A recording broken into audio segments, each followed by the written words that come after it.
ಎಲ್ಲರಿಗೂ ನಮಸ್ಕಾರಗಳು. ಪ್ರಗತಿಪಥ ಪಾಠಶಾಲೆ ಯೂಟ್ಯೂಬ್ ಚಾನೆಲ್ಗೆ ಎಲ್ಲರಿಗೂ ಸ್ವಾಗತ. ಈ ಒಂದು ವಿಡಿಯೋದಲ್ಲಿ 10ನೇ ತರಗತಿಯ ಕನ್ನಡ ಪಠ್ಯಪುಸ್ತಕದ ನಮ್ಮ ಭಾಷೆ ಎನ್ನುವಂತಹ ಪಾಠದ ಸಂಪೂರ್ಣ ಅಭ್ಯಾಸ ಉತ್ತರಗಳನ್ನು ವಿವರಣೆ ಮುಖಾಂತರ ಹೇಳುವಂಥ ಪ್ರಯತ್ನವನ್ನು ಮಾಡಿದ್ದೇನೆ. ಈ ಒಂದು ವಿಡಿಯೋ ಅತಿ ಹೆಚ್ಚಿನ ಅಂಕವನ್ನು ಗಳಿಸೋದಕ್ಕೆ ಸಹಾಯವಾಗುತ್ತದೆ. ಬನ್ನಿ ವಿಡಿಯೋವನ್ನು ಶುರು ಮಾಡೋಣ. ಹಾಗೆ ಈ ಒಂದು ವಿಡಿಯೋ ಶಿಕ್ಷಕರಿಗೆ ಹಾಗೂ ವಿದ್ಯಾರ್ಥಿಯ ಪೋಷಕರಿಗೆ ಗದ್ಯ ಭಾಗ 1 ನಮ್ಮ ಭಾಷೆ, ಕೃತಿಕಾರರ ಪರಿಚಯ, ಕವಿ ಎಂ ಮರಿಯಪ್ಪ ಭಟ್ಟರು, ಕಾಲ 1906, ಸ್ಥಳ ದಕ್ಷಿಣ ಕನ್ನಡ ಜಿಲ್ಲೆಯ ಪುತ್ತೂರು ತಾಲೂಕಿನ ಕಬಗ ಗ್ರಾಮ. ಇವರ ವೃತ್ತಿ ಪ್ರಾಧ್ಯಾಪಕರಾಗಿದ್ದರು. ಹಾಗೆ ಕೃತಿಗಳು: ತುಳು ಇಂಗ್ಲಿಷ್ ನಿಘಂಟು, ಅಭಿನವ ಮಂಗರಾಜನ ನಿಘಂಟು, ಜಾತಕ ತಿಲಕಂ, ಛಂದಸ್ಸಾರ. ಪ್ರಶಸ್ತಿ: ಕರ್ನಾಟಕ ಸರ್ಕಾರದ ಪುರಸ್ಕಾರ ಹಾಗೆ ಸಾಹಿತ್ಯ ಅಕಾಡೆಮಿ ಪ್ರಶಸ್ತಿ ಇವರಿಗೆ ಲಭಿಸಿದೆ. ಈ ರೀತಿಯಾಗಿ ನಾವು ಕವಿ ಪರಿಚಯನ ಬರೆಯೋದ್ರಿಂದ ನಮಗೆ ಅತಿ ಹೆಚ್ಚಿನ ಅಂಕವನ್ನು ಗಳಿಸೋದಕ್ಕೆ ಸಹಾಯವಾಗುತ್ತದೆ. ಒಂದು ವಾಕ್ಯದಲ್ಲಿ ಉತ್ತರಿಸುವಂತಹ ಪ್ರಶ್ನೆಗಳು: ಭಾಷೆ ಯಾವುದಕ್ಕೆ ಸಾಧನವಾಗಿದೆ? ಭಾಷೆ ನಮ್ಮ ಸುತ್ತಮುತ್ತಲಿನವರೊಡನೆ ವ್ಯವಹರಿಸುವುದಕ್ಕೆ ಹಾಗೂ ವಿಚಾರ ವಿನಿಮಯ ಮಾಡುವುದಕ್ಕೆ ಭಾಷೆ ಒಂದು ಅಮೂಲ್ಯ ಸಾಧನವಾಗಿದೆ. ಹಾಗೆ ಪ್ರಾಣಿಗಳು ತಮ್ಮ ಮಕ್ಕಳಿಗೆ ಯಾವ ವಿಚಾರವಾಗಿ ತರಬೇತು ಕೊಡುತ್ತವೆ? ಪ್ರಾಣಿಗಳು ತಮ್ಮ ಮಕ್ಕಳಿಗೆ ಚಲನವಲನಗಳ ವಿಷಯವಾಗಿ, ಆಹಾರ ವಿಚಾರಗಳ ವಿಚಾರವಾಗಿ ತರಬೇತು ಕೊಡುತ್ತವೆ, ಅಂದರೆ ತರಬೇತಿಯನ್ನು ಕೊಡುತ್ತದೆ. ಹಾಗೆ ಮನುಷ್ಯನಿಗೆ ಲೆಕ್ಕವಿಡುವ ಅವಶ್ಯಕತೆ ಯಾವಾಗ ಉಂಟಾಯಿತು? ನವಶಿಲಾಯುಗದ ಮಾನವ ಸಂಚಾರಿ ಜೀವನವನ್ನು ತ್ಯಜಿಸಿ ಒಂದೆಡೆ ಬೀಡು ಬಿಟ್ಟು ಆಸ್ತಿ, ಮನೆ, ಬದುಕು ಮೊದಲಾದ ಭಾವನೆಗಳನ್ನು ತಳೆಯುವುದಕ್ಕೆ ಎಂದು ಮೊದಲು ಮಾಡಿದನೋ ಅಂದು ಆತನಿಗೆ ಲೆಕ್ಕವಿಡುವ ಅವಶ್ಯಕತೆ ಉಂಟಾಯಿತು. ಎಣ್ಣೆ ತುಪ್ಪಗಳ ಮಿಶ್ರಣ ಬೇಡವೆಂದು ಹೇಳಿದವರು ಯಾರು?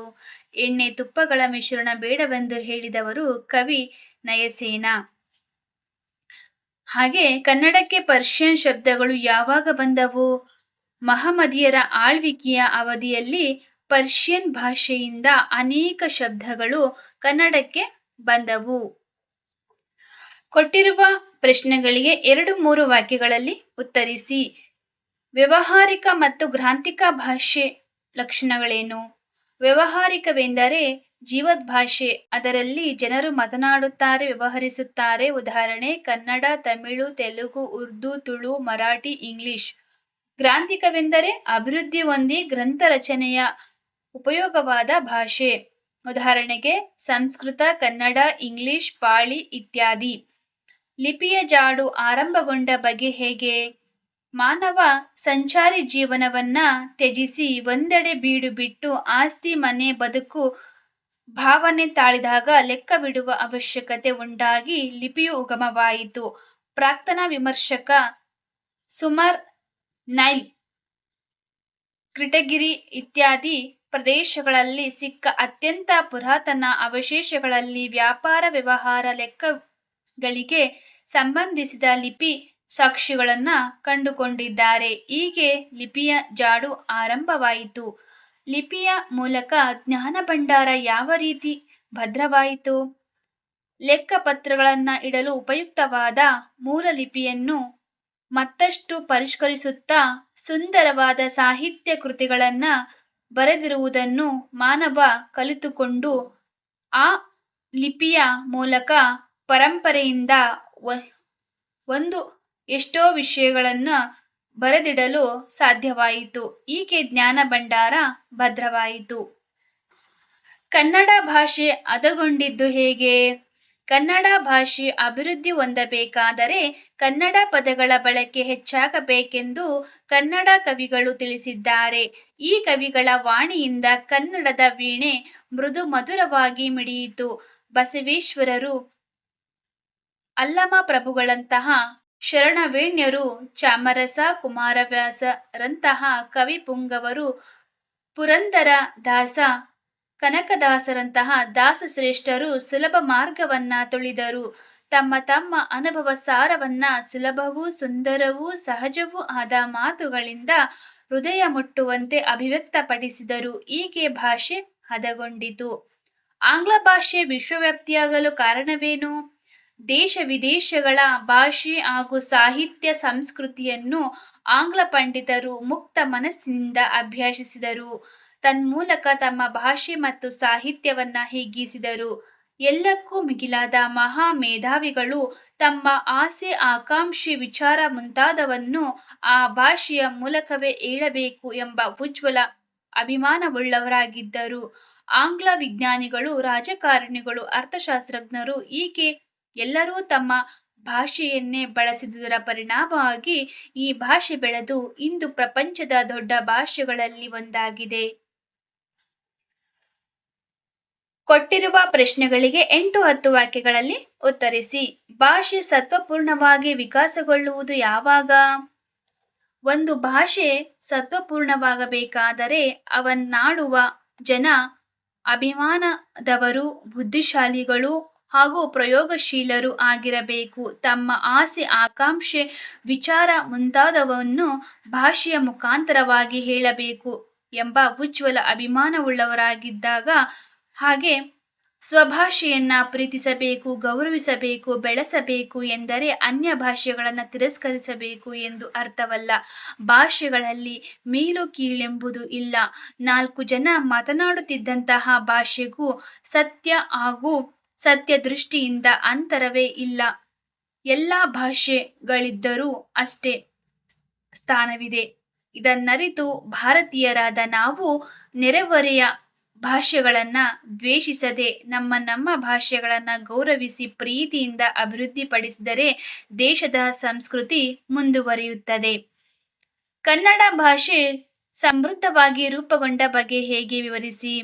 ಕನ್ನಡ ಭಾಷೆ ಮತ್ತು ಸಾಹಿತ್ಯಕ್ಕೆ ಸುಮಾರು 2000 ವರ್ಷಗಳ ಸುದೀರ್ಘ ಇತಿಹಾಸವಿದೆ. ಕನ್ನಡ ಅಭಿವೃದ್ಧಿ ಹೊಂದಬೇಕಾದರೆ ಕನ್ನಡ ಪದಗಳ ಬಳಕೆ ಹೆಚ್ಚಾಗಬೇಕೆಂದು ಅನೇಕ ಕವಿಗಳು ಹೇಳಿದ್ದಾರೆ. ಇಂತಹ ಕವಿಗಳ ವಾಣಿಯಿಂದ ಕನ್ನಡದ ವೀಣೆ ಮೃದುವಾಗಿ ಮಿಡಿಯಿತು. ಮುಂದೆ ಬಸವೇಶ್ವರರು, ಅಲ್ಲಮ ಪ್ರಭುಗಳಂತಹ ಶರಣವೇಣ್ಯರು, ಚಾಮರಸ ಕುಮಾರವ್ಯಾಸರಂತಹ ದಾಸಶ್ರೇಷ್ಠರು ಸುಲಭ ಮಾರ್ಗವನ್ನೇ ತುಳಿದರು. ತಮ್ಮ ಅನುಭವ ಸಾರವನ್ನ ಸುಲಭವೂ ಸುಂದರವೂ ಸಹಜವೂ ಆದ ಮಾತುಗಳಿಂದ ಹೃದಯ ಮುಟ್ಟುವಂತೆ ಅಭಿವ್ಯಕ್ತಪಡಿಸಿದರು. ಹೀಗೆ ಕನ್ನಡ ಭಾಷೆ ಹದಗೊಂಡಿತು. ಅದು ಸುಲಿದ ಬಾಳೆಯ ಹಣ್ಣಿನಂತೆ, ಸಿಗುರು ತೆಗೆದ ಕಬ್ಬಿನಂತೆ, ಉಷ್ಣ ಅಳಿದ ಹಾಲಿನಂತೆ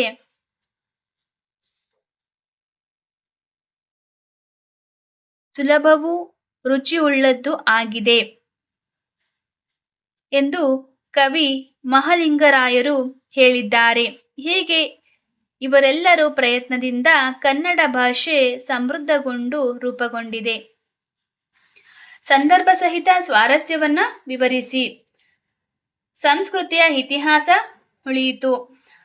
10ನೇ ತರಗತಿ ಒಂದು ಪರೀಕ್ಷೆಯಲ್ಲಿ ಸಂದರ್ಭ ಸಹಿತ ಉತ್ತರವನ್ನ ಬರಿಬೇಕಾದ್ರೆ ಪ್ರಕ್ರಿಯೆ, ಆಯ್ಕೆ, ಸಂದರ್ಭ, ಸ್ವಾರಸ್ಯ ಈ ರೀತಿಯಾಗಿ ಸ್ಟೆಪ್ ಬರೆದ್ರೆ ಅಂಕಗಳು ಹೆಚ್ಚಿಗೆ ಬರ್ತವೆ. ಆಯ್ಕೆ: ಈ ವಾಕ್ಯವನ್ನ ಎಂ ಮರಿಯಪ್ಪ ಭಟ್ಟರು ಬರೆದಿರುವಂತಹ ಕನ್ನಡ ಸಂಸ್ಕೃತಿ ಎಂಬ ಪ್ರಬಂಧ ಸಂಕಲನದಿಂದ ಆಯ್ದ ನಮ್ಮ ಭಾಷೆ ಎಂಬ ಪಾಠದಿಂದ ಆರಿಸಿಕೊಳ್ಳಲಾಗಿದೆ. ಈ ರೀತಿಯಾಗಿ ಬರಿಬೇಕು. ಸಂದರ್ಭ: ಮಾನವ ಲೆಕ್ಕಪತ್ರಗಳನ್ನ ಇಡಲು ಉಪಯುಕ್ತವಾದ ಮೂಲಲಿಪಿಯನ್ನ ಪರಿಷ್ಕರಿಸುತ್ತಾ ಸಾಹಿತ್ಯ ಕೃತಿಗಳನ್ನ ಬರೆದಿಡುವುದನ್ನ ಕಲಿತನು. ಇದರಿಂದ ಜ್ಞಾನ ಭಂಡಾರ ಭದ್ರವಾಯಿತು ಎಂದು ಹೇಳುವಾಗ ಈ ಮೇಲಿನ ಮಾತು ಮೂಡಿಬಂದಿದೆ. ಸ್ವಾರಸ್ಯ: ನಮ್ಮ ನಾಡಿನ ಪರಂಪರೆ ಹಾಗೂ ಸಂಸ್ಕೃತಿಯನ್ನ ಉಳಿಸಲು ಭಾಷೆಯು ಮುಖ್ಯ ಪಾತ್ರವನ್ನ ವಹಿಸುತ್ತದೆ ಎಂದು ಇಲ್ಲಿ ಸ್ವಾರಸ್ಯವಾಗಿದೆ. ಹಾಗೆ ತಕ್ಕುದೆ ಬೆರಸಲ್ಕೆ ಘೃತಮಂ ತೈಲಮಂ. ಆಯ್ಕೆ: ಈ ವಾಕ್ಯವನ್ನು ಎಂ ಮರಿಯಪ್ಪ ಭಟ್ಟರು ಬರೆದಿರುವಂತಹ ಕನ್ನಡ ಸಂಸ್ಕೃತಿ ಎಂಬ ಪ್ರಬಂಧ ಸಂಕಲನದಿಂದ ಆಯ್ದ ನಮ್ಮ ಭಾಷೆ ಎಂಬ ಪಾಠದಿಂದ ಆರಿಸಿಕೊಳ್ಳಲಾಗಿದೆ. ಸಂದರ್ಭ: ಅನೇಕ ಪಂಡಿತರು ಕನ್ನಡ ಭಾಷೆಯ ಜೊತೆ ಸಂಸ್ಕೃತ ಭಾಷೆಯನ್ನ ಸೇರಿಸಿ ಕಾವ್ಯಗಳನ್ನ ರಚಿಸಿದರು. ಇದನ್ನ ಗಮನಿಸಿದ ನಯಸೇನ ಕವಿಯು, ನಮಗೆ ತುಪ್ಪವೂ ಬೇಕು, ಎಣ್ಣೆಯೂ ಬೇಕು, ಸಂಸ್ಕೃತವೂ ಬೇಕು, ಕನ್ನಡವೂ ಬೇಕು. ಆದರೆ ಕನ್ನಡ ಹಾಗೂ ಸಂಸ್ಕೃತದ ಮಿಶ್ರಣ ಬೇಡ ಎಂದು ಹೇಳುವಾಗ ಈ ಮೇಲಿನ ಮಾತು ಮೂಡಿಬಂದಿದೆ. ಸ್ವಾರಸ್ಯ: ಕನ್ನಡ ಭಾಷೆಯಲ್ಲಿ ಬೇರೆ ಭಾಷೆಯ ಪದಗಳನ್ನ ಸೇರಿಸಿ ಮಿಶ್ರಣ ಮಾಡಿದರೆ ಅದು ಸ್ವಾರಸ್ಯಕರವಾಗಿತ್ತು ಎಂದು ಹೇಳಿರುವುದು ಇಲ್ಲಿ ಸ್ವಾರಸ್ಯವಾಗಿದೆ. ಸಿಗುರು ತೆಗೆದ ಕಬ್ಬಿನಂತೆ, ಉಷ್ಣ ಹಳಿದ ಹಾಲಿನಂತೆ. ಆಯ್ಕೆ ಈ ರೀತಿಯಾಗಿ ಬರಿಬೇಕು. ಸಂದರ್ಭ: ಕವಿಗಳು ತಮ್ಮ ತಮ್ಮ ಅನುಭವ ಸಾರವನ್ನ ಸುಲಭವೂ ಸುಂದರವೂ ಸಹಜವೂ ಆದ ಮಾತುಗಳಿಂದ ಹೃದಯ ಮುಟ್ಟುವಂತೆ ಅಭಿವ್ಯಕ್ತಗೊಳಿಸಿದರು. ಹೀಗೆ ಕನ್ನಡ ಭಾಷೆ ಹದಗೊಂಡಿದ್ದರಿಂದ ಅದು ಸುಲಭ ಸುಂದರ, ಹಾಗೆ ಸುಲಿದ ಬಾಳೆಯ ಹಣ್ಣಿನಂತೆ, ಸಿಗುರು ತೆಗೆದ ಕಬ್ಬಿನಂತೆ, ಉಷ್ಣ ಹಳಿದ ಹಾಲಿನಂತೆ ಸುಲಭವೂ ಸುಂದರವೂ ರುಚಿಯುಳ್ಳದ್ದಾದಂತಹ ಭಾಷೆ ಎಂದು ಕವಿ ಹೇಳಿದ್ದಾರೆ.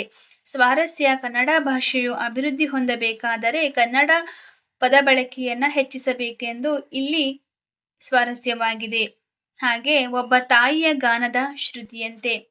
ಆಯ್ಕೆ ಈ ರೀತಿಯಾಗಿ ಬರಿಬೇಕು. ಸಂದರ್ಭ: ಭಾಷೆಗಳಲ್ಲಿ ಮೇಲು ಕೀಳೆಂಬುದಿಲ್ಲ. 4 ಜನ ಮಾತನಾಡುತ್ತಿದ್ದಂತಹ ಭಾಷೆಗೂ 40 ಲಕ್ಷ ಜನ ಮಾತನಾಡುವ ಒಂದು ಭಾಷೆಗೂ ಸತ್ಯ ಹಾಗೂ ಸತ್ಯ ದೃಷ್ಟಿಯಿಂದ ಅಂತರವೇ ಇಲ್ಲ ಎಂದು ಹೇಳುವಾಗ ಈ ಮೇಲಿನ ಮಾತು ಮೂಡಿಬಂದಿದೆ.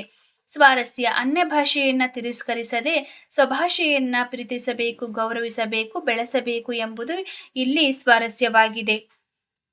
ಬಿಟ್ಟಿರುವ ಸ್ಥಳಗಳನ್ನ ಸೂಕ್ತ ಪದಗಳಿಂದ ತುಂಬಿ. ಭಾಷೆ ಇದು ಅದರ ಪೀಯೂಷ ಕುಡಿದು ಅರಗಿಸಿಕೊಳ್ಳದ ವ್ಯಕ್ತಿ ಜಂತುವೇ ಸರಿ. ಕನ್ನಡಕ್ಕೆ ಬಹಳ ಪ್ರಾಚೀನ ಕಾಲದಿಂದಲೂ ಸಂಸ್ಕೃತ ಪೋಷಣೆ ದೊರೆಯುತ್ತಾ ಬಂದಿದೆ. ಕನ್ನಡ ದ್ರಾವಿಡ ಭಾಷಾ ವರ್ಗಕ್ಕೆ ಸೇರಿದೆ.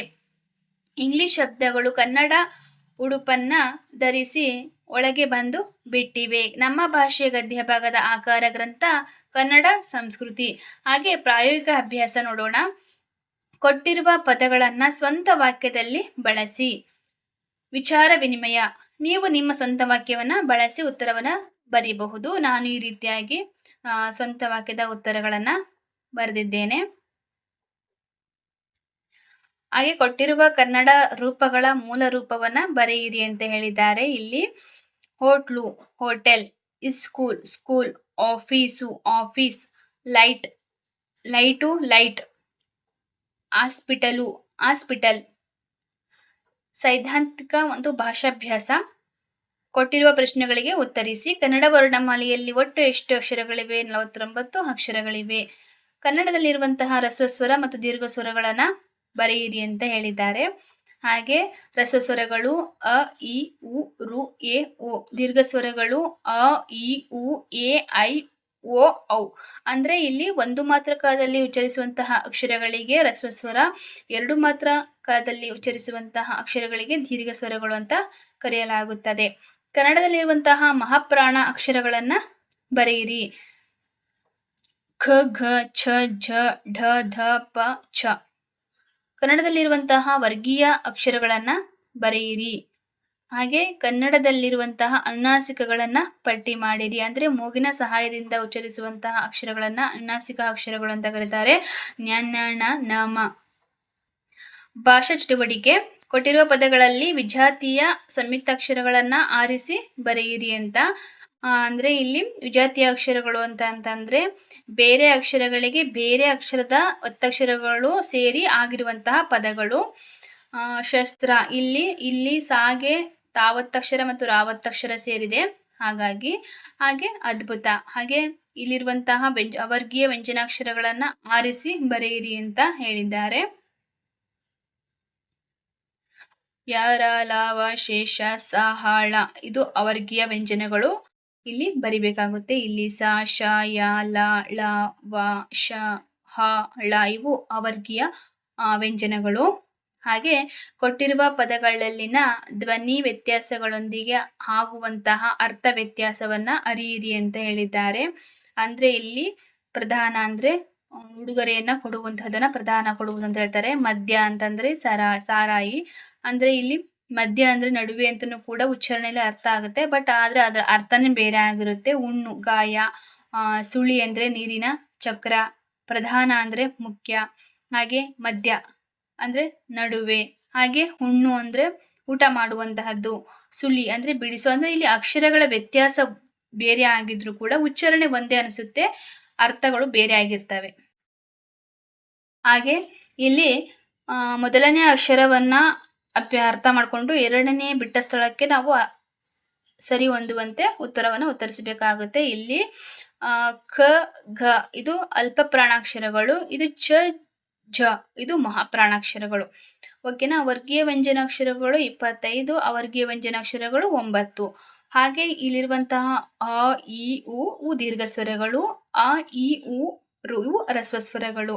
ಹಾಗೆ ಸ್ವರಗಳು 13, ಯೋಗವಾಹಗಳು 2.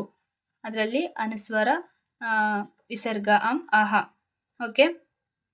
ಅಭ್ಯಾಸದಲ್ಲಿ ಕೊಟ್ಟಿರುವಂತಹ ಪ್ರಬಂಧಗಳಿಗೆ ಉತ್ತರವನ್ನು ಉತ್ತರಿಸಿದ್ದೇನೆ. ಗ್ರಂಥಾಲಯ, ಹಾಗೆ ಒಂದೊಂದು ಪ್ರಬಂಧಕ್ಕೆ ಒಂದೊಂದು ರೀತಿಯಲ್ಲಿ ಪ್ರಬಂಧವನ್ನು ಬರಿಬೇಕಾಗುತ್ತೆ. ಎಲ್ಲ ಪ್ರಬಂಧಗಳಿಗೂ ಪೀಠಿಕೆ, ವಿವರಣೆ ಮತ್ತು ಉಪಸಂಹಾರ ಇರಲೇಬೇಕಾಗುತ್ತೆ. ಆದರೆ ಕೆಲವೊಂದು ಪ್ರಬಂಧಗಳಲ್ಲಿ ಅನುಕೂಲ ಅನಾನುಕೂಲಗಳು, ಹಾಗೆ ಎಷ್ಟು ಪದಗಳನ್ನು ಎಷ್ಟು ಪುಟಗಳನ್ನು ಬರಿಬೇಕು ಅನ್ನೋದು ಕೂಡ ಮುಖ್ಯವಾಗಿರುತ್ತದೆ.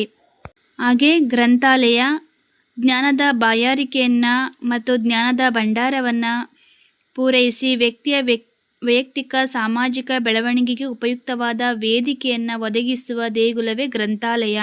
ಹಾಗೆ ಗ್ರಂಥಾಲಯದಲ್ಲೇ ಇದೆ ಗ್ರಂಥ ಪ್ಲಸ್ ಆಲಯ, ಗ್ರಂಥಾಲಯ, ಸವರ್ಣ ದೀರ್ಘ ಸಂಧಿ, ಈ ರೀತಿಯಾಗಿ ಕೆಲವೊಂದು ಪದಗಳನ್ನು ಸೇರಿಸೋದ್ರಿಂದ, ಹಾಗೆ ಕೊನೆಯದಾಗಿ ಒಂದು ಸಂದೇಶವನ್ನು ಕೊಡೋದ್ರಿಂದ, ಒಂದು ವಾಕ್ಯದ ಮುಖಾಂತರ ಒಂದು ವಿಷಯವನ್ನು ಅರ್ಥವಾಗುವಂತೆ ಹೇಳುವಂತಹ ಬರವಣಿಗೆಯನ್ನು ನಾವು ಮಾಡೋದ್ರಿಂದ ಅತಿ ಹೆಚ್ಚಿನ ಅಂಕವನ್ನು ಗಳಿಸಬಹುದು. ಹಾಗೆ ಗ್ರಂಥಾಲಯ ವಿಷಯಕ್ಕೆ ಸಂಬಂಧಿಸಿದಂತೆ ಉಪಯೋಗಗಳು, ಹಾಗೆ ಅದರಿಂದ ನಮಗೆ ಯಾವ ರೀತಿಯಾಗಿ ಉಪಯೋಗ ಆಗುತ್ತೆ, ಹಾಗೆ ಅದನ್ನು ನಾವು ಯಾವ ರೀತಿಯಾಗಿ ಅನುಸರಿಸುವಂಥ ಕ್ರಮಗಳಿರ್ತವೆ, ನಿಯಮಗಳಿರ್ತವೆ. ಹಾಗೆ ಅದಕ್ಕೊಂದು ಉಪಸಂಹಾರ ಕೊಡಬೇಕು. ಉಪಸಂಹಾರ ಆದ ನಂತರವೂ ಕೂಡ ಒಂದು ವಾಕ್ಯವನ್ನು ಬರೆಯಬಹುದು ಆ ಒಂದು ವಿಷಯಕ್ಕೆ ಸಂಬಂಧಿಸಿದಂತೆ. ಈ ಗ್ರಂಥಾಲಯ ವಿಷಯಕ್ಕೆ ಸಂಬಂಧಿಸಿದಂತೆ ಒಂದು ಪದ, ಕೋಶವನ್ನು ಓದಿ ನೋಡು, ದೇಶವನ್ನು ಸುತ್ತಿ ನೋಡು ಅಂತಂದರೆ ವಿಷಯಗಳನ್ನು ಓದುತ್ತಾ ಮತ್ತು ನಾವು ದೇಶಗಳನ್ನು ಸಂಚಾರ ಮಾಡುತ್ತಾ ಹಲವಾರು ವಿಷಯಗಳನ್ನು ತಿಳಿಬಹುದು ಅಂತ ನೀವು ಬರೀಬಹುದು. ಹಾಗೆ ರಾಷ್ಟ್ರೀಯ ಹಬ್ಬಗಳ ಕುರಿತಾದಂತಹ ಪ್ರಬಂಧ, ಅದರಲ್ಲಿ ಪೀಠಿಕೆ, ಹಾಗೆ ವಿವರಣೆ, ರಾಷ್ಟ್ರೀಯ ಹಬ್ಬಗಳು ಯಾವುವು, ಹಾಗೆ ಒಂದೊಂದಾಗಿ ಅದನ್ನು ವಿವರಣೆ ಮಾಡ್ಕೊತ ಅದನ್ನು ಯಾವ ರೀತಿ ಆಚರಣೆ ಮಾಡಬೇಕು, ಯಾವಾಗ ಆಚರಣೆ ಮಾಡ್ತಾರೆ, ಯಾಕೆ ಆಚರಣೆ ಮಾಡ್ತಾರೆ, ಅದರ ವಿಶೇಷತೆ ಏನು, ಇವನ್ನೆಲ್ಲ ಬರೆಯೋದ್ರಿಂದ ಅತಿ ಹೆಚ್ಚಿನ ಅಂಕವನ್ನು ಗಳಿಸಬಹುದು. ಹಾಗೆ ಅದರಿಂದ ಮಹತ್ವ ಏನಿದೆ ಅನ್ನೋದನ್ನು ಕೂಡ ನಾವು ಬರಿಬೇಕಾಗುತ್ತೆ. ಹಾಗೆ ಉಪಸಂಹಾರ ಅಂತೂ ಬರೀಲೇಬೇಕು. ಹಾಗೆ ಸಾಮಾಜಿಕ ಪಿಡುಗುಗಳು, ಇದಕ್ಕೂ ಸಹ ಹಾಗೆ ಸಾಮಾಜಿಕ ಪಿಡುಗುಗಳು ಯಾವುವು, ಹಾಗೆ ಎಂದರೇನು, ಅದರಿಂದ ಏನು ಅನುಕೂಲ ಆಗಿದೆ, ಅನಾನುಕೂಲ ಆಗಿದೆ, ಹಾಗೆ ಅದು ಯಾವ ರೀತಿಯಾಗಿ ಹುಟ್ಕೊಂತು, ಅದರ ಪ್ರಾರಂಭ, ಅದರ ಮೂಲ, ಅದರ ಕೊನೆ, ಅದರ ಅಂತ್ಯ, ಅದು ಅಂತ್ಯವನ್ನು ಹೇಗೆ ಮಾಡಬೇಕು, ಯಾವ ಕ್ರಮಗಳನ್ನು ಕೈಗೊಳ್ಳಬೇಕು, ಈ ರೀತಿಯಾದಂತಹ ಎಲ್ಲ ನಾವು ಪಾಯಿಂಟ್ಸ್ಗಳನ್ನು ಬರೆಯೋದ್ರಿಂದ ನಮ್ಮ ಒಂದು ಪ್ರಬಂಧ ಅತಿ ಹೆಚ್ಚಾಗಿ ಅಂಕವನ್ನು ಗಳಿಸೋದಲ್ಲದೆ ಅದೊಂದು ಉಪಯುಕ್ತವಾದಂತಹ ಪ್ರಬಂಧವಾಗುತ್ತೆ. ಈ ರೀತಿಯಾಗಿ ಪ್ರಬಂಧವನ್ನು ಬರಿಬೇಕಾಗುತ್ತೆ. ಉಪಸಂಹಾರವನ್ನು ಬರೆದ ನಂತರ ಉತ್ತರ ಪರಿಪೂರ್ಣವಾಗುತ್ತದೆ. ಈ ಒಂದು ವಿಡಿಯೋ ಇಷ್ಟ ಆಗಿದ್ದರೆ ಧನ್ಯವಾದಗಳು.